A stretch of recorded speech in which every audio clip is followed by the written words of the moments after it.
Ravi Prakash Siliconandhra hospital Kuchipudi super speciality వైద్య సేవలు పూర్తిగా ఉచితం.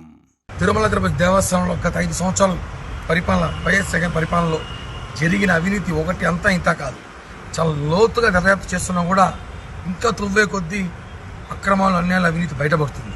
మా దగ్గర కొన్ని టికెట్స్ ఉన్నాయి, అవన్నీ కూడా సబ్మిట్ చేశాం. గత ప్రభుత్వంలో వైఎస్ఆర్సీపీ నాయకులు, మంత్రులు, ఎమ్మెల్యేలు, ఎంపీలు ఇచ్చలవిడిగా తీసుకున్న టికెట్లు ఒక్కొక్కరు 70-80 టికెట్లు తీసుకోరు. ఈ టికెట్లు విచారణ జరపాలి. ఆ టికెట్ల కుంభకోణంలో లక్షలాది కాదు కోట్ల రూపాయల చేతులు మారినాయి. ఒక్కొక్క మంత్రి 70-80 టికెట్లు, ఒక్కొక్క ఎమ్మెల్యే 10-15 టికెట్లు తీసుకున్నాడు. ఈ సేవా టికెట్లను ఎలా ఇచ్చారు, ఎందుకు ఇచ్చారు, ఇవన్నీ విచారించాలని చెప్పి కూడా మా దగ్గర ఉన్న పూర్తి డేటాను కూడా అధికారికి అందజేశాం. టీటీడీ పైన పవన్ కళ్యాణ్ గారు, చంద్రబాబు గారు ప్రక్షాళన మొదలెట్టాలని చెప్పారు.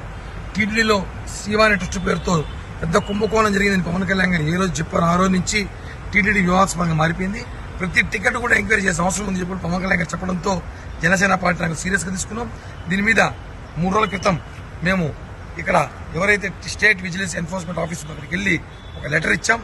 ఈ రోజు దానికి సంబంధించిన అధికారి 75+ entrepreneurs, student exchange program, internship abroad, KL deemed to be university. Karimulla sir గారు, ఎస్పీ గారు నేతృత్వంలో ఈరోజు టీటీడీలో జరుగుతున్న అవినీతిపైన బయట చేయడానికి ఆయన ఒక కమిటీ చేశారు. ఆయన కూర్చొని కలిసాము. ఇందాక కలిసి టీటీడీలో మా దగ్గర ఆధారాలు, మా దగ్గర ఎవిడెన్స్ కొన్ని కూడా ఆయనకి సమర్పించాము.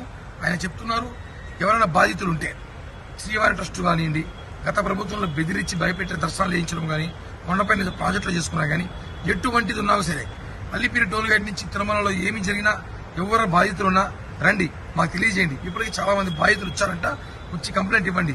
మేము మీకు శ్రీవారి భక్తులుగా, మీరు మనోభావ శ్రీవారి భక్తులతో ప్రేమతో మనం ఇచ్చే శ్రీవారి టికెట్ 10,000 రూపాయలు కానీ, వేరే టికెట్లు కానీ, రూములు కానీ, ఇవన్నీ కూడా స్కామ్ జరిగింది.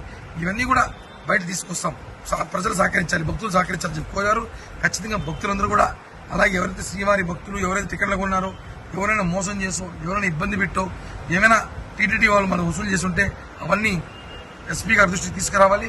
అదేవిధంగా అన్ని శాఖల్లో తిరుమలలో పనిచేస్తున్న పద్మావతి కానివ్వండి, జైఓ ఆఫీస్ కానివ్వండి, ఎంబీసీ కానివ్వండి, ఈ శాఖల్లో పనిచేసిన అధికారుల మీద కూడా ప్రత్యేక విచారణ చేయబడతామని చెప్పి కూడా హామీ ఇచ్చారు.